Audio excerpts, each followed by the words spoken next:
Video में बात करते हैं हम लोग female reproductive system of flowering plant, जिसको हम लोग क्या बोलते हैं, गाइनोसियम।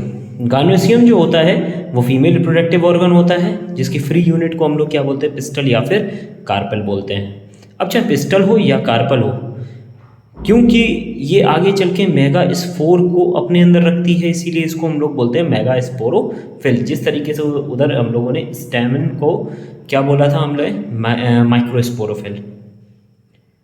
कार्पेल जो होता है उसके 3 पार्ट होते हैं, स्टिग्मा, स्टाइल और ओवरी। अब हम लोग थोड़ा सा इसको डायग्राम की हेल्प से देखेंगे। ये एनसीईआरटी का डायग्राम है। इसमें ये जो ये है, ये हमने एक फीमेल रिप्रोडक्टिव पार्ट ले लिया है। इसमें ये फीमेल रिप्रोडक्टिव पार्ट सबसे लास्ट वाला होता है ओवरी, जो फ्लावर के सबसे नीचे पार्ट पे जुड़ा हुआ होता है। मतलब अगर हम इसको बोलते हैं तो ये आधार पर जुड़ा होता है, जिसको हम लोग बोलते हैं थैलेमस। थैलेमस के ऊपर ओवरी रखी होती है, ओवरी के ऊपर ये लॉन्ग थ्रेड लाइक स्ट्रक्चर होता है, जिसको हम लोग बोलते हैं स्टाइल। और सबसे ऊपर जो है वो फेदर लाइक स्ट्रक्चर होता है कुछ, उसको हम लोग क्या बोलते हैं, स्टिग्मा। तो एक फीमेल रिप्रोडक्टिव ऑर्गन या फीमेल रिप्रोडक्टिव पार्ट किसी भी फ्लावर का 3 चीजों से मिलकर बनता है, स्टिग्मा, स्टाइल और ओवरी होता है। हमने बोला कि ये पूरा का पूरा, इसको हमने क्या बोल दिया, पिस्टल या फिर कार्पल बोल दिया। जरूरी नहीं ये केवल ये एक है, ऐसे बहुत सारे भी हो सकते हैं। ऐसे क्या हो सकते हैं, बहुत सारे भी हो सकते हैं। अगर मान लीजिए किसी में एक है, अगर एक ही कार्पल है तो ऐसी ओवरी इसमें केवल एक ही कार्पल होता है, तो इसको हम लोग बोलते हैं मोनोकार्पलरी। क्या बोलते हैं, मोनोकार्पलरी। ठीक। और अगर किसी भी प्लांट में बहुत सारे कार्पल्स हैं, उसको हम लोग क्या बोलते हैं, मल्टी कार्पलरी। क्या बोलते हैं, मल्टी कार्पलरी बोलते हैं। अब हमने देखा कि मल्टी कार्पलरी में बहुत सारे कार्पल्स होते हैं, तो हमने कहा कि ऐसा तो नहीं ये सारे कार्पल्स आपस में एक दूसरे से हो सकता अलग अलग हो सकता एक साइड कंबाइंड हो जाए, एक बड़ा सा स्ट्रक्चर बनाए। तो हमने देखा कि यहाँ पर तो इस डायग्राम में तो अलग अलग है। तो ऐसी कंडीशन जिसमें कार्पल्स एक दूसरे से कैसे होते हैं, अलग अलग होते हैं, ये कंडीशन हमारी क्या कहलाती है, एपोकार्पस। ये क्या होता है, एपोकार्पस। ये कंडीशन मतलब कैसी है, एपोकार्पस। कार्पस मतलब कार्पल और एपो मतलब कैसे हैं, ये ज्वाइंट तो हैं लेकिन एक दूसरे से कैसे अलग है, इनकी सेपरेट आइडेंटिटी है। लेकिन यहाँ पर सारे कार्पल्स एक दूसरे से फ्यूज कर गए, और ऐसी ओवरी तो ऐसे जो फीमेल पार्ट है वो तो हमारा मल्टी कार्पल ही होगा, लेकिन कैसा होता है, फ्यूज हो चुके हैं, इसीलिए इसको बोलते हैं सिनकार्पस। तो एपोकार्पस और सिनकार्पस होता है।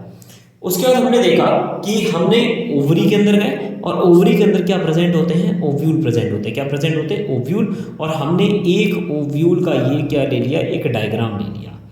हमने जब ओव्यूल का डायग्राम लिया तो हमने देखा कि ये मान लीजिए ओवरी है, इस ओवरी से यहाँ पे एक ओव्यूल जुड़ा हुआ है, इस ओवरी से यहाँ से क्या जुड़ा हुआ है, ओव्यूल जुड़ा हुआ है। हमने कहा यहाँ पर अगर ये ओव्यूल जुड़ा हुआ है तो ओव्यूल कहीं ना कहीं से जुड़ रहा है। जिस जगह से ये जुड़ता है इसको हम लोग बोलते हैं प्लेसेंटा। क्या बोलते हैं, प्लेसेंटा। और प्लेसेंटा के आगे वाला ही पोर्शन हमारा क्या कहलाता है, फ्यूनिकल। और फ्यूनिक जहां से ओव्यूल स्टार्ट हुआ इसको हम लोग बोलते थे हिलम। तो हिलम ओव्यूल का फर्स्ट पोर्शन होता है, जिसका काम प्लेसेंटा से जुड़ना होता है, लेकिन प्लेसेंटा को से जोड़ेगा कौन, तो फ्यूनिकल जोड़ता है। जब हम अंदर गए तो हमने देखा इसमें 2 इंटेग्यूमेंट है, 2 कवरिंग है। बाहर वाली कवरिंग को आउटर इंटेगुमेंट, अंदर वाली कवरिंग को इनर इंटेगुमेंट। यहाँ पर आप देख रहे हैं कवरिंग यहाँ पर कैसी है, थोड़ी सी यहाँ पर ओपनिंग है, इसीलिए इस एंड को या इस जगह को हम लोग बोलते हैं माइक्रोपाइल। और जिस जगह पर माइक्रोपाइल प्रेजेंट होता है उसको हम लोग बोलते हैं माइक्रोपाइलर एंड। माइक्रोपाइलर एंड के बिल्कुल जस्ट अपोजिट चले जाओ, इस जगह को हम लोग बोलते हैं चलाजल पोल या चलाजल एंड बोलते हैं। हमने देखा कि अंदर कुछ एक लेयर की बनी हुई है, ये न्यूट्रिशन देती है, और इस लेयर की एक सेल फीमेल आगे गैमेटोफाइट बनाती है। तो हमने इस लेयर को नाम दे दिया न्यूसेलस। क्या नाम दे दिया, न्यूसेलस। और इससे बनने वाला जो फीमेल गैमेटोफाइट है उसको हमने क्या नाम दे दिया, एम्ब्रियो सैक नाम दे दिया। क्या नाम दे दिया, एम्ब्रियो सैक नाम दे दिया। अब थोड़ा थ्योरेटिकल पोर्शन यहाँ पर देखते हैं। जो हम लोग थोड़ा सा थ्योरेटिकल पोर्शन देखते हैं तो हमको समझ में आता है कि जो मेगास्पोरेंजियम है वो ओव्यूल का दूसरा नाम है। किसी किसी प्लांट में एक ही ओव्यूल होता है, किसी किसी प्लांट में बहुत सारे ओव्यूल होते हैं। तो ये एनसीईआरटी में डाटा देके रखा है, तो आप याद रखिएगा एक ओव्यूल होता है वीट, पैडी और मैंगो में, जबकि पपाया, वाटरमेलन और ऑर्किड्स में कितने होते हैं, एक से ज़्यादा ओव्यूल प्रेजेंट होते हैं। अब टाइप्स ऑफ ओव्यूल, अगर हम ओव्यूल्स के टाइप देखें इंटेगुमेंट बाहर की कवरिंग के आधार पर, तो हमने देखा कि अगर किसी भी ओव्यूल में एक कवरिंग है, एक ही इंटेगुमेंट है, ऐसे ओव्यूल को यूनिटैगमिक, दो कवरिंग है बाइटैगमिक, तीन कवरिंग है तो हम लोग द ओव्यूल जिसमें इंटेगुमेंट एब्सेंट होता है तो उसको हम लोग बोलते हैं ए टैगमिक। ए मतलब एब्सेंट, टैगमिक मतलब इंटेगुमेंट एब्सेंट है ऐसे ओव्यूल में। एग्जाम्पल, गैमोपेटली या जिम्नोस्पर्म में एक इंटेगुमेंट होता है, मोनोकॉट कैप्सुला या पॉलीपेटली में कैसे होते हैं, दो इंटेगुमेंट, और ओलेक्स एक प्लांट होता है, या लैरेंथस, या आप लैरेंथस याद रखिएगा और ओलेक्स याद रखिएगा, इन दोनों प्लांट के अंदर कोई भी इंटेगुमेंट प्रेजेंट नहीं होता है। ये डिफरेंट टाइप के ओव्यूल्स पाए जाते हैं। ये थ्योरेटिकल पोर्शन आपको बहुत अच्छा रखना पड़ेगा। जैसे सबसे पहले इसमें आपका ओव्यूल कुछ दिख रहा होगा, उसमें नाम लिखा है ऑर्थोट्रोपस। ऑर्थोट्रोपस का मतलब है, यहां पर हम तीन चीजों को बेस लेते हैं। सबसे पहले माइक्रोपाइलर एंड, चलाजा एंड और funicle. MCF, micropylar and, chalaza and और फ्यूनिकल। देखो ये हमारा माइक्रोपाइलर एंड है, और हमको पता है माइक्रोपाइलर एंड के बिल्कुल जस्ट सामने वाला क्या होता है, चलाजल एंड। जब माइक्रोपाइलर एंड और चलाजल एंड दोनों एक सामने होते हैं, ऐसा जो हमारा ओव्यूल है उसको बोलते हैं ऑर्थोट्रोपस। क्या बोलते हैं, ऑर्थोट्रोपस। ठीक, उसके बाद ये किस प्लांट में देखने को मिलता है, बीटल या फिर जिम्नोस्पर्म में आपको देखने को मिल जाएगा। जो आपके बुक में बना हुआ है वो जो ओव्यूल है वो कैसा है, एनाट्रोपस। तो ये भी याद रखना है, अगर आपके बुक का डायग्राम आ जाए तो आप नीचे नाम जब भी मेंशन करें तो एनाट्रोपस मेंशन करेंगे। इसमें जो होता है एनाट्रोपस में क्या होता है, इसकी बॉडी उल्टी होती है। ओव्यूल की बॉडी कैसी होती है, उल्टी होती है, जिस वजह से माइक्रोपाइल एंड, जो माइक्रोपाइल एंड है वो किसके पास आ जाता है, फ्यूनिकल के पास। किसके पास आ जाता है, फ्यूनिकल के पास आ जाता है। और अच्छा, ज़्यादातर अगर आपसे ये भी पूछे सबसे ज़्यादा किस टाइप का ओव्यूल पाया जाता है, तो 82% ये पाया जाता है कौन से टाइप का, एनाट्रोपस टाइप का पाया जाता है। ठीक है, उसके बाद अब बात करते हैं एम्फीट्रोपस। किसकी बात करेंगे, एम्फीट्रोपस। अगर हम एम्फीट्रोपस के बारे में बात करते हैं तो हमें ऐसा दिख रहा है कि ये जैसे नहीं उल्टे घोड़े के शूज़ होते हैं ना, उस तरीके के दिखाई पड़ रहा है। तो हॉर्स शू शेप्ड स्ट्रक्चर का होता है। हॉर्स शू शेप्ड स्ट्रक्चर के इसमें हमने क्या देखा, इसमें हमने देखा कि माइक्रोपाइल जो है वो जस्ट फ्यूनिकल के पास है, और इसके अपोजिट साइड जो है वो हमारा क्या है, एम्फीट्रोपस। मतलब कि 90 डिग्री पर ये क्या हो जाता है, 180 डिग्री पर ये प्रेजेंट होता है। इसके बाद आता है हेमीट्रोपस। हेमीट्रोपस में जो हमारा क्या कहते हैं माइक्रोपाइल होता है, ये माइक्रोपाइल है, ये फ्यूनिकल कितने डिग्री पर बन रहा है, 90 डिग्री पर। तो फ्यूनिकल माइक्रोपाइल के 90 डिग्री पर प्रेजेंट होता है, इसीलिए इसको हेमीट्रोपस बोलते हैं। कैम्पाइलोट्रोपस में क्या होता है, ट्राइंगल बनता है, मतलब कि जितनी दूर ये है यहाँ से, उतनी दूर ये यहाँ से है, उतनी ही दूर ये यहाँ से, मतलब कि माइक्रोपाइल, चलाजल और फ्यूनिकल तीनों की डिस्टेंस जो होती है वो एक दूसरे से दूर पर बराबर ही होती है, और इस तरह का जो ओव्यूल होता है वो कंपाइलोट्रोपस बोलते हैं। और कंपाइलोट्रोपस जो मोस्टली किस में देखने को मिलता है, हम लोगों को क्रूसीफेरी फैमिली या लेग्यूमिनेसी दाल वाले पौधों में देखने को मिलता है। सर्सिनोट्रोपस, सर्सिनोट्रोपस जो होता है ये सबसे लंबा इसका फ्यूनिकल होता है, मतलब फ्यूनिकल यहाँ से जा रहा है और ये यहाँ तक फ्यूनिकल आया, तो सबसे लंबा फ्यूनिकल इसकी पहली पहचान। दूसरी चीज, ये 360 डिग्री कवर करता है, मीन्स क्या करेगा, पूरे ओव्यूल को ढक लेता है। तो कितने डिग्री कवर करा, 360 डिग्री पर यहाँ पर कवर करता है। और ये कैक्टस में हम लोगों को देखने को मिलता है, किस में देखने को मिलता है, कैक्टस में देखने को मिलता है। अब हम लोग ओव्यूल के स्ट्रक्चर की बात करें, जो हम पहले से ही एक बार डायग्राम के हेल्प से देख चुके हैं। फ्यूनिकल किससे जुड़ा हुआ होता है, प्लेसेंटा से, और प्लेसेंटा किससे जुड़ा है, ओव्यूल से। फ्यूनिकल हिलम से जुड़ता है, हिलम के अंदर क्या होते हैं, इंटेग्यूमेंट होते हैं, आउटर होता है, इनर होता है, उसके अंदर न्यूसेलस होता है, सबसे अंदर क्या होता है, एम्ब्रियोसैक होता है। दो एंड होते हैं, chalazal end, micropylar and. Chalazal end से पॉलन ग्रेन्स एंटर करते हैं, माइक्रोपाइलर एंड से भी पॉलन ग्रेन्स एंटर करते हैं, लेकिन वहाँ से जो ज़्यादा काम होता है वो किसका होता है, ऑक्सीजन ट्रांसपोर्ट के लिए होता है, जब ग्रेन्स और सीड कंडीशन में होती है। उसके बाद न्यूसेलस जो होता है अगर सीड के अंदर प्रेजेंट होता है, ये पॉइंट आप बहुत अच्छे से याद रखना, न्यूसेलस अगर सीड के अंदर प्रेजेंट है इसको हम लोग बोलते हैं पेरिस्पर्म, जो मोस्टली किस प्लांट में हमको देखने को मिलता है, पिपरमेसी फैमिली में देखने को मिलता है। पिपरमेसी मतलब काली मिर्च, ब्लैक पाइपर, जिंजरबिएसी जिसमें टर्मेरिक, जिंजर वगैरह आते हैं। तो ये आप एग्जाम्पल बहुत अच्छे से याद रखें, हो सकता क्वेश्चन पूछा जाए, जहाँ तक है मेरे आने की चांसेस हैं इसके। उसके बाद हम लोग बात करते हैं मेगास्पोरोजेनेसिस। मेगास्पोरोजेनेसिस मतलब मेगास्पोर मदर सेल्स का फॉर्मेशन के जो है आगे चल के एक्स्ट्रा फॉर्मेशन करेगी मेगास्पोर का, यही मेगास्पोर आगे चल के क्या बनाएंगे, एग बनाएंगे। अब देखिए सबसे पहले है मेगास्पोर मदर सेल कैसे बनती है। हमने देखा कि ओव्यूल के अंदर एक छोटी सेल है एम्ब्रियो सैक। इस एम्ब्रियो सैक के बनने का कोई ना कोई रीज़न तो हुआ होगा। अब बने कैसे, तो इन्होंने सबसे अंदर न्यूसेलस के अंदर एक सेल थी, उस सेल को हमने बोला हाइपोडर्मल सेल। ये हाइपोडर्मल अपने साइज में इंक्रीज करती है, इसी इंक्रीजमेंट को हम लोग बोलते हैं आर्ची स्पोरियल सेल। क्या बोलते हैं, आर्ची स्पोरियल सेल्स। ये आर्ची स्पोरियल सेल्स के अंदर पैरेन्काइनल डिवीजन होता है। पैरेन्काइनल डिवीजन के बाद में क्या बन जाते हैं, हमारे दो चीज़ें बनती, एक तो किनारे किनारे लगी हुई सेल्स बनती हैं, ठीक, और एक क्या बन जाती है, अंदर साइड एक सेल्स बन जाती है जिसको हम लोग सेंटर में बोलते हैं स्पोरोजिनस सेल। यही स्पोरोजिनस सेल्स जो है वो आगे चल के मेगास्पोर मदर सेल का फॉर्मेशन करती है।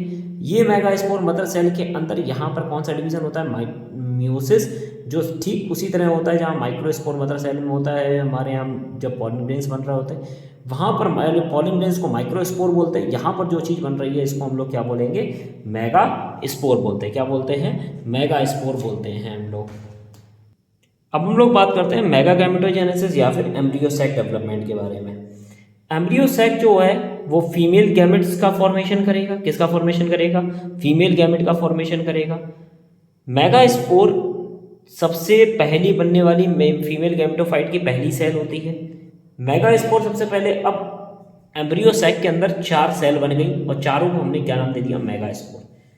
चारों साइज में ग्रो करें, लेकिन इनमें से केवल और केवल जो है वो 3 डीजनरेट हो जाती हैं और एक जो होती है वो आगे चल के क्या करती है, मियोसिस करेगी, वो सॉरी माइटोसिस करेगी, और माइटोसिस करने के बाद में 8 सेल्ड बनाती है या 8 सेल्ड बनाती है और 80 न्यूक्लियस बनाती है।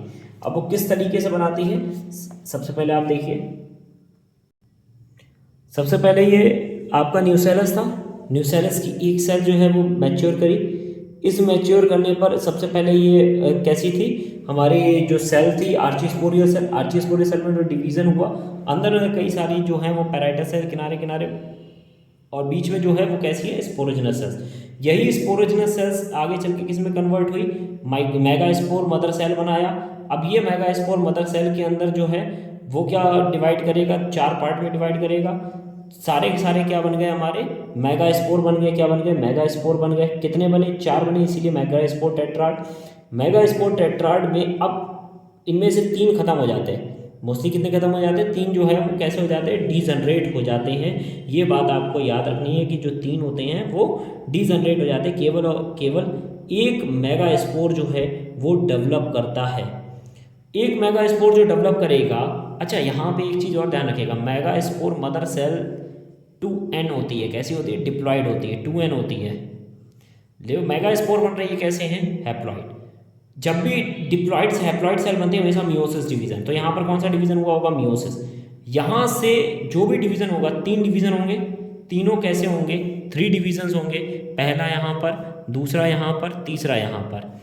तीनों डिवीजन से 8 सेल बनेंगी। 8 सेल में जो डिवीजन होगा वो हमारा होगा माइटोसिस। कौन सा होगा, माइटोसिस। और यहाँ पर कौन सा होगा, मियोसिस। सबसे पहले एक जो फंक्शनल थी डिवाइड करी, 2 सेल बनाई। फिर ये डिवाइड करी तो 2 ऊपर वाली से 2 सेल बन गई, नीचे वाली 2 सेल बन गई। फिर इनसे 2 बन गई, इससे 2 बन गई, टोटल ऊपर 4 सेल, नीचे 4 सेल। ऊपर वाली सेल ने एक सेल बीच में भेजी, इधर वाली सेल ने भी एक सेल बीच में भेजी। जो बीच में पहुंच गई है उसको हम लोग क्या बोलते हैं, पोलर न्यूक्लियाई। क्या बोलते हैं, पोलर न्यूक्लियाई। ऊपर जो 3 सेल्स हैं उनमें से क्या कहते हैं, 3 सेल्स जो होती हैं उनको हम लोग क्या बोलते हैं, सिनर्गेट्स 2 को बोलते हैं। और बीच वाली को हम लोग क्या बोलते हैं, एग सेल। नीचे जो है इनको हम लोग क्या बोलते हैं, एंटीपोलर सेल्स। देखिए डायग्राम आप इसी तरीके का याद रखिए, आप कि जिस तरीके से आपको याद रखना उस तरीके से याद रखिए, बस इतना याद रखिए एंटीपोडल सेल जब भी कभी भी प्रेजेंट होगी तो वो चलाजल एंड पर, तो आप याद रखिएगा सी ए, क्या वर्ड याद रखिएगा सी ए, तो चलाजल एंड पर हमेशा एंटीपोडल सेल्स होती हैं और माइक्रोपाइलर एंड पर क्यों क्या प्रेजेंट होता है हमारा सिनर्गिड्स या फिर एग सेल प्रेजेंट होती हैं। ठीक है, आपसे क्वेश्चन पूछा जाता है कि सबसे ज़्यादा जो ओव्यूल है या सबसे ज़्यादा एम्ब्रियो सैक है वो किस टाइप का हम लोगों को देखने को मिलता है, या आपसे डायरेक्ट क्वेश्चन बोल दिया जाए कि पॉलीगोनम एम्ब्रियो सैक के अंदर मेगास्पोरोजेनेसिस के बारे में बताइए, तो आपको ठीक यही प्रोसेस देखनी। क्यों? क्योंकि वो आपसे उस एम्ब्रियो सैक के बारे में पूछ रहा है जिसमें 8 सेल बनेंगी, जिसमें 2 पोलर न्यूक्लियाई आपस में फ्यूज कर जाएंगे, तो कितनी सेल लगेंगी 7 सेल, लेकिन उन 2 सेल जो फ्यूज करेंगे उनके अंदर न्यूक्लियस अलग अलग है, इसलिए न्यूक्लियस कितने होंगे तो 8 न्यूक्लियस 7 सेल स्टेज जो फीमेल गैमेटोफाइट के अंदर प्रेजेंट होती है एंजियोस्पर्म में। इस तरह का जो हम लोगों को देखने को मिलता है एम्ब्रियो सैक, इसको हम लोग क्या बोलते हैं पॉलीगोनम। और इस पॉलीगोनम की जो डिस्कवरी करी थी किसने करी थी, स्ट्रॉसबर्गर साइंटिस्ट ने करी थी। उसने बताया था कि किस तरीके से एक मेगास्पोर के अंदर 3 माइटोसिस होते हैं, 8 सेल बनती हैं, लेकिन जो 2 सेल्स जो हैं ये आपस में क्या हो जाएंगी फ्यूज़ हो जाएंगी, और फ्यूज़ होने के बाद में क्या बनाती है, फ्यूज़ होने के बाद में एक ही सेल रह जाती है लेकिन इनका न्यूक्लियस अलग अलग रहते हैं। एक स्ट्रक्चर सिनर्गिड्स के अंदर बनता है जिसको हम लोग बोलते हैं फिलीफॉर्म एपरेटस, जिसका काम होता है कि पॉलन ट्यूब जब कभी भी आएगी तो ये क्या करेगी, गाइड करेगी। किसको गाइड करेगी, तो मेल गैमेट्स कहाँ कहाँ जाने हैं इसको गाइड करने का काम कौन करता है, फिलीफॉर्म एपरेटस। नेक्स्ट टॉपिक है difference between microsporogenesis and megasporogenesis. Microsporogenesis का मतलब होता है मियोसिस, माइक्रोस्पोर्स का बनना, पॉलन ग्रेन्स। मेगास्पोरोजेनेसिस मतलब होता है मेगास्पोर का बनना। यहाँ पर माइक्रोस्पोर मदर सेल से माइक्रोस्पोर बनते हैं और यहाँ पर मेगास्पोर मदर सेल से क्या बनते हैं, मेगास्पोर। जो यहाँ पर माइक्रोस्पोर बने उनका अरेंजमेंट जो होता है वो कैसा होता है, टेट्राहेड्रल, मतलब 3 आगे 1 पीछे, जबकि यहाँ पर ये कैसे होते हैं, लीनियर होते हैं। माइक्रोस्पोर जितने भी बनते हैं माइक्रोस्पोरोजेनेसिस ये सभी फंक्शनल होते हैं, लेकिन यहाँ पर 3 डीजनरेट कर जाते हैं, एक ही जो है मेगास्पोर फंक्शनल रहता है। माइक्रोस्पोरोजेनेसिस जो होती है वो माइक्रोस्पोरेंजियम में होती है और ये किस में होती है, मेगास्पोरेंजियम में होती है। अगर हम देखें तो a large number of microspore mother cell functional होती है, मतलब बहुत सारी सेल्स फंक्शनल होती हैं, इसमें क्या होती है, एक ही सेल फंक्शन होती है जैसा आपको बताया है।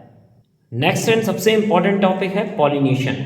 पॉलिनेशन का मतलब क्या होता है, ट्रांसफर ऑफ पीजी। पीजी का मतलब यहाँ पर है पॉलन ग्रेन्स, कहाँ से, एंथर से स्टिग्मा, सेम फ्लावर या फिर different flower same species, means एक ही जैसी स्पीसीज है, अगर उसमें एंथर से स्टिग्मा तक पॉलन ग्रेन्स पहुँच रहे हैं, सेम स्पीसीज होनी चाहिए, चाहे सेम फ्लावर पर पहुँच रहा हो चाहे डिफरेंट फ्लावर पर पहुँच रहा हो। इस तरह की जो प्रोसेस होती है इसको हम लोग क्या बोलते हैं, पॉलिनेशन बोलते हैं। पॉलिनेशन 2 टाइप का होता है, एक सेल्फ पॉलिनेशन है, एक क्रॉस पॉलिनेशन। सेल्फ पॉलिनेशन भी हम लोगों ने 2 टाइप में डिवाइड किया, अगर पॉलन ग्रेन्स निकले और सेम फ्लावर पर ही है ट्रांसफर हो रहा है तो ऑटोगैमी, दूसरे पर हो रहा है तो जियोटेनोगैमी।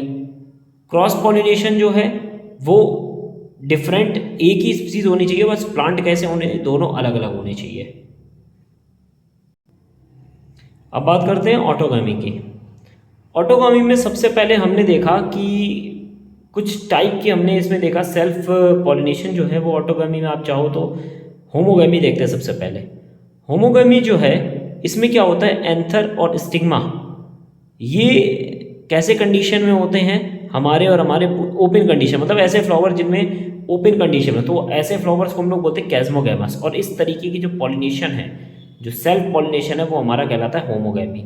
इसमें फ्लावर ओपन रहेगा, प्लांट का मेल पार्ट का पॉलन ग्रेन्स उठकर उसी फ्लावर के सेम फ्लावर के फीमेल तक पहुंच जाएगा। ये आपको जो पॉलिनेशन कर रहा है, ये पॉलिनेशन जो है वो हमारा कैसा है, होमोगैमी। ये किस टाइप का है, तो ऑटोगैमी। ये किस में देखने को मिलता है, विनेका प्लांट में देखने को मिलता है, मीराबलस जिलापा। तो आपको कुछ याद हो या ना हो, ये अच्छे से आपको याद होगा, मीराबलस जिलापा जो मेंडल प्लांट, मेंडल में हम लोगों को देखने को मिला था। उसके बाद आती है क्लिस्टोगैमी। क्लिस्टोगैमी जो होती है वो क्लिस्टोगैमस फ्लावर में पाई जाती है। और क्लिस्टो का मतलब होता है क्लोज्ड, ऐसे फ्लावर जिनमें फ्लावर कैसे होते हैं, क्लोज होते हैं, बंद होते हैं। और फ्लावर जब बंद होते हैं तो उनमें क्या होता है कि सेल्फ पॉलिनेशन ही होगा, क्रॉस तो बाहर से तो कोई चीज़ आ नहीं जाएगी, तो अंदर ही का मेल अंदर ही के फीमेल के साथ में क्या कर जाएगा, पॉलिनेट कर जाएगा। इसी को हम लोग बोलते हैं। और ये हम लोग किस में देखने को मिलता है, कॉमेनेला वेंगलेंसिस में देखने को मिलता है। और अगर हम देखें तो कैस्मोगैमस और क्लिस्टोगैमस दोनों टाइप के फ्लावर जो हैं वो किस में देखने को मिलते हैं, ऑक्जेलिस और वायोला में देखने को मिलते हैं। एक पॉलिनेशन कहलाता है बर्ड पॉलिनेशन कहलाता है। बर्ड पॉलिनेशन क्या होता है कि क्या कहते हैं, बर्ड मैच्योर होने से पहले ही क्या हो जाती है, राइपेंड हो जाती है। ये हमको किस में देखने को मिलता है, पी, व्हीट और राइस में देखने को मिलता है। इसके बाद सेल्फ पॉलिनेशन का ही एक दूसरा टॉपिक है जिसको हम लोग बोलते हैं जियोटेनोगैमी। क्या बोलते हैं, जियोटेनोगैमी। जियोटेनोगैमी में क्या होता है कि जैसे मान लीजिए एक प्लांट है, इस प्लांट में ये फ्लावर है, इस प्लांट में ये फ्लावर है, इसका मेल इसी प्लांट के दूसरे फ्लावर के फीमेल तक पहुंच जाए तो ये भी हमारा एक है सेल्फ ही, क्योंकि प्लांट स्पीसीज सेम है, लेकिन क्योंकि ट्रांसफर अनदर फ्लावर में हो रहा है इसीलिए इस प्रोसेस को बोलते हैं जियोटेनोगैमी। अगर कभी भी आपसे क्वेश्चन में पूछा जाए कैसे प्रूव करेंगे कि जेनेटिकली सेल्फ पॉलिनेशन हो रहा है और इकोलॉजिकली क्रॉस पॉलिनेशन, तो आप बताएंगे इकोलॉजिकली इसलिए हो रहा है क्योंकि फ्लावर कैसे हैं, डिफरेंट हैं, फ्लावर का शेप एंड साइज एक दूसरे का डिफरेंट होता है, इसलिए इकोनॉमिकली इकोलॉजिकली कैसे हैं, डिफरेंट है। जेनेटिकली क्योंकि प्लांट के अंदर जो क्रोमोसोम होंगे, वो जो जीन्स प्रेजेंट होंगे वो हर एक 99.9% एक दूसरे से मैच करते हैं, इसलिए ये सेल्फ पॉलिनेशन ही होगा। कैस्मोगैमस और क्लिस्टोगैमस की अगर हम बात करते हैं तो कैस्मोगैमस और क्लिस्टोगैमस के बीच में अगर आपसे डिफरेंस पूछा जा रहा है तो आप ये बताएंगे, कैस्मोगैमस अभी आपको बताया था कैसा होता है, ओपन होते हैं फ्लावर, एक्सपोज्ड एंथर होते हैं, इसमें कैसे होते हैं, क्लोज होते हैं। सेल्फ पॉलिनेशन भी हो सकता है, क्रॉस भी हो सकता है, इसमें केवल कैसा होगा, सेल्फ होगा। पॉलिनेटिंग एजेंसीज जो होती है इसमें रिक्वायरमेंट होती है, इसमें कोई ज़रूरी नहीं है, ये अपने आप फ्लावर अंदर ही जब बंद है तो अपने आप पहुँच जाते हैं।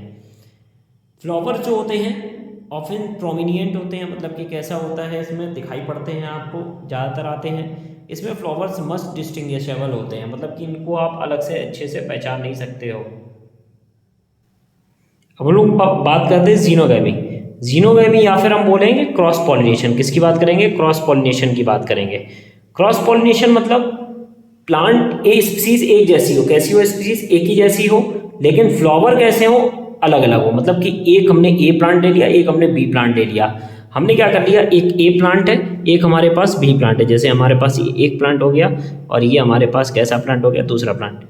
इस प्लांट का मेल दूसरे सेम स्पीसीज के फीमेल तक पहुंच जाए, ये किस तरह का पॉलिनेशन है, क्रॉस पॉलिनेशन। और यही हमारा ट्रू क्रॉस पॉलिनेशन कहलाता है, जो जेनेटिकली भी क्रॉस है और इकोलॉजिकली भी कैसा होता है, क्रॉस पॉलिनेशन होता है। अब हम लोग फैक्टर्स के बेस पर देखते हैं। फैक्टर्स पर भी कैसे, मतलब पॉलिनेटिंग एजेंट के आधार पर, मतलब कौन पॉलिनेशन करवा रहा है। तो सबसे पहले ए बायोटिक और बायोटिक दो तरह के एजेंट होते हैं। ए बायोटिक में विंड आता है और वाटर आता है। तो सबसे पहले हमने देखा विंड पॉलिनेशन किसके द्वारा होता है, एनिमोफिली द्वारा होता है। विंड पॉलिनेशन क्या कहलाता है, एनिमोज मतलब होता है विंड और फिलिन्स मतलब होता है टू लव, मतलब पॉलिनेशन एक तरीके से, ठीक है। तो हमने देखा कि सबसे पहले अगर पॉलिन ग्रेन्स का ट्रांसफर एंथर से स्टिग्मा पर हो रहा है, किसकी हेल्प से, विंड की हेल्प से, तो इस टाइप का पॉलिनेशन एनिमोफिली। किसमें किसमें देखने को मिलता है, कोकोनट में है, पाम है, डेट पाम, आप याद रखिएगा पाम और डेट पाम में और मेज में देखने को मिलता है, ठीक। उसके बाद अगर हम देखें फ्लावर्स कैसे होने चाहिए, स्मॉल होने चाहिए, छोटे होने चाहिए, इन कॉन्सिक्यूस, मतलब इस यहाँ पर लिखा भी हुआ है, गुच्छे में प्रेजेंट होने चाहिए। फ्लावर कैसे होने चाहिए, कलरलेस हो, ऑर्डरलेस हो या फिर नेक्टरलेस हो, तब भी कोई फर्क नहीं पड़ेगा। जिनमें विंड पॉलिनेशन होता है फ्लावर कैसे होते हैं, यूनिसेक्सुअल होते हैं, मतलब कि मेल ज़्यादा प्रेजेंट होते हैं, ठीक। एंथर कैसे होंगे, वर्सटाइल होंगे, मतलब फैले हुए होंगे। पिस्टल्स जो होते हैं उनमें क्या होता है, केवल और केवल एक ही ओव्यूल प्रेजेंट होता है। अगर आपसे पूछे कि अगर किसी प्लांट में कैसा पॉलिनेशन होना है, विंड के द्वारा पॉलिनेशन हो रहा है, तो उसमें क्या क्या फीचर्स प्रेजेंट होते हैं, तो आप ये फीचर्स उसको बता सकते हो एज अ कैरेक्टरिस्टिक्स, ठीक है। उसके बाद जरूर जिनमें विंड पॉलिनेशन होता है उनमें नॉन एसेंशियल पार्ट जो होते हैं वो एब्सेंट होते हैं, मतलब कि कैलिक्स कोरोला एब्सेंट होगी क्योंकि अट्रैक्शन का कोई ज़रूरत ही नहीं है। उसके बाद फ्लावर्स कैसे होते हैं, हैंगिंग पोजीशन में, मतलब उल्टे लटके हुए होते हैं ताकि किसी तरीके से विंड उनको आसानी से खींचकर ट्रांसफर कर दें। पॉलिन ग्रेन्स बनने वाले कैसे होंगे, लाइट होंगे, स्मॉल छोटे होते हैं, और कैसे होते हैं, हल्के हल्के उनके क्या वो लगे हुए होते हैं, मतलब कुछ फेदर्स जगह इस तरीके से लगे हुए होते हैं। कोई भी सरफेस स्मूथ नहीं होती है, मतलब कि कोई भी लेयर नहीं होती है, कुछ भी चिपचिपा पदार्थ नहीं होता है, और कोई भी गीले नहीं होते हैं। तो ये हमारा क्या कहलाता है, इस तरह का पॉलिनेशन कहलाता है, एनिमोफिली कहलाता है। एनिमोफिली जब विंड पॉलिनेशन हो रहा होता है तो पाइनस में जब विंड पॉलिनेशन होता है उसको हम लोग येलो शॉवर बोलते हैं, या मतलब येलो कलर के होते हैं उनको हम लोग बोलते हैं सल्फर शॉवर या फिर येलो शॉवर के आधार पर जाना जाता है। और सेम ये देखने को हम लोगों को किसमें मिलता है, पाम और जियामेज में भी हमको देखने को मिलता है। इसके बाद हाइड्रोफिली की बात करते हैं। तो हाइड्रोफिली में हम देखते हैं, हाइड्रो मतलब वाटर, मीन्स यहाँ पॉलिनेशन होगा, किसकी हेल्प से होगा, वाटर की हेल्प से पॉलिनेशन होगा। अब पहले इसकी प्रॉपर्टी देखते हैं, फिर इसमें थोड़ा सा हम लोग इसके बारे में अच्छे से देखेंगे कि क्या हाइड्रोफिली है। तो हमने देखा कि सबसे पहले प्लांट के अंदर जब कभी पॉलन ग्रेन्स मूव करेंगे तो वाटर की हेल्प से करेंगे, या ऐसे प्लांट जिन जो वाटर में प्रेजेंट होते हैं उनमें ये पॉलिनेशन होता है। फ्लावर कैसे होने चाहिए, स्मॉल इनकॉस्पिक्यूअस होने चाहिए, नेक्टर और ऑर्डर एब्सेंट होते हैं इसमें पूरी तरीके से, लाइट अनवेटेबल होती है, मतलब कि पहुंच भी सकती है, नहीं भी पहुंच सकती है। उसके बाद में स्टिग्मा लॉन्ग और स्टिकी होना चाहिए। Perianth and the other floral appearance जो होती है ये जरूरी है भी और नहीं जरूरी है, लेकिन ये पूरी तरीके से कैसे होते हैं, भीगे हुए होते हैं। पॉलन ग्रेन्स में एक्साइन नहीं होती है, थ्रेड लाइक स्ट्रक्चर प्रेजेंट होते हैं। अब इसका थोड़ा ओवरव्यू हम लोग देखते हैं और इसको बाय फ्लो चार्ट हम लोग इसको समझेंगे, इसके ओवरव्यू को। हमने देखा जो वाटर पॉलिनेशन है वो एल्गी, ब्रायोफाइट या टेरिडोफाइट एंजियोस्पर्मी की कितने जीनसेस में प्रेजेंट होता है, 30 जेनेसिस में देखा। हमने देखा कि जितने भी प्लांट हैं जो एक्वेटिक लाइफ जी रहे हैं इनमें विंड पॉलिनेशन भी हो सकता है, विंड पॉलिनेशन भी हो सकता है या इंसेक्ट पॉलिनेशन भी हो सकता है। आपको ये चीज़ भी ध्यान रखनी चाहिए, भले ही यहाँ पर वाटर पॉलिनेशन है लेकिन यहाँ पर जो प्लांट वाटर में प्रेजेंट है वहाँ पर विंड पॉलिनेशन भी और इंसेक्ट पॉलिनेशन भी हो सकता है, जो हम लोग को दो प्लांट में देखने को मिलेगा, वाटर लिली और हेक्सिंथ में देखने को मिलेगा। अगर विंड और इंसेक्ट पॉलिनेशन है तो आप उसमें वो भी कैरेक्टरिस्टिक्स उसको ऐड कर सकते हो, लेकिन अगर प्लांट 110% वाटर में आ चुका है और पॉलिनेशन वाटर से हो रहा है तो दो तरीके के प्लांट होते हैं, एक वो सरफेस पर हो और एक वो कहाँ हो, पानी के अंदर हो। अगर वो सरफेस पर है तो उसका एग्जाम्पल है वेलिसिनेरिया, अगर वो पानी के अंदर है तो उसका एग्जाम्पल है जोस्टेरा। सरफेस पर हैं उनका जो मेल फ्लावर होगा उसके जो पॉलिन्स होंगे वो सरफेस पर ही प्रेजेंट होंगे, ठीक है। और ये सरफेस पर फ्लोट होते होते ये पानी के सरफेस कहाँ पहुँच जाएंगे, फीमेल तक पहुँच जाएंगे। यहाँ पर जोस्टेरा में क्या होता है, मेल और फीमेल एक ही जगह पर प्रेजेंट होंगे सेम लेवल पर, मतलब कि अगर थोड़ा सा नीचे अंदर मेल है तो वहीं पर फीमेल भी प्रेजेंट होगा। रिबन शेप्ड होता है और पॉलन ग्रेन्स कैसे होते हैं, उसमें म्यूसिलेजिनस की कवरिंग प्रेजेंट होती है। तो ये हम लोगों ने पॉलिनेशन में देखा एबायोटिक एजेंट। जोस्टेरा के अलावा सेरेटोफिलम भी होता है जो वाटर सरफेस के नीचे होता है, और वेलिसिनेरिया में तो मैंने आपको बता ही दिया है। नेक्स्ट जो बायोटिक होता है, बायोटिक मतलब कि किसी भी बायोटिक एजेंट द्वारा पॉलिनेशन हो रहा हो, चाहे वो बैट हो, चाहे इंसेक्ट हो, चाहे बीज हो, चाहे बीटल हो या ह्यूमन हो खुद, तो उस तरह का पॉलिनेशन हमारा कहलाता है बायोटिक पॉलिनेशन कहलाता है। सबसे पहले एंटिमोफिली, एंटिमोफिली का मतलब है इंसेक्ट द्वारा होने वाला पॉलिनेशन जो 80% देखा गया। ये कैरेक्टरिस्टिक्स हैं जो आपको बताती हैं कि क्या कैरेक्टरिस्टिक्स होगी तभी पॉलिनेशन इंसेक्ट द्वारा होगा। सबसे पहले यूका प्लांट और एमोरफोलस में देखने को मिलता है, जहाँ पर अच्छा क्यों करते हैं इंसेक्ट पॉलिनेशन, उनको भी तो कुछ मिलता होगा, बिल्कुल मिलता है। यूका प्लांट उनको क्या देती है, सेफ प्लेस देती है ताकि वो अपने इंसेक्ट जो हैं वो अपने अंडे को दे सकें। पॉलन ग्रेन्स जितने भी होते हैं यहाँ पर ये ब्राइट कलर के होते हैं फ्लावर और थोड़े चमकीले भी दिखते हैं। फ्लावर छोटे होते हैं, इनकॉन्स्पिक्यूअस होते हैं, लेकिन यहाँ पर फ्लावर कैसे होते हैं, यूका में बड़े होते हैं। कैसे होते हैं, यूका में बड़े होते हैं। उसके बाद में बहुत अच्छी महक निकलती है जो एरिस्टोकोल्चिया में हम लोग को देखने को मिली, वो ऑर्डर होता है उसमें प्रेजेंट होता है। और कहीं कहीं पर आपको देखने को मिलता है कुछ लिक्विड स्ट्रक्चर भी, जो लिक्विड भी है वो भी निकालती है। ठीक है, तो ये सब किसके हमारे फैक्टर्स हो गए, एंटिमोफिली के। अब देखते हैं seed transfer by elephant. Elephant के द्वारा होने वाला भी सीड ट्रांसफर होता है, जो लोटस, वाटर लिली जिसको कॉमन नेम निम्फिया बोलते हैं, वाटर हेक्सेन जिसको हम लोग इकॉर्निया बोलते हैं, इन तीनों में हम लोग को सीड ट्रांसफर बाय एलिफेंट देखने को मिलता है।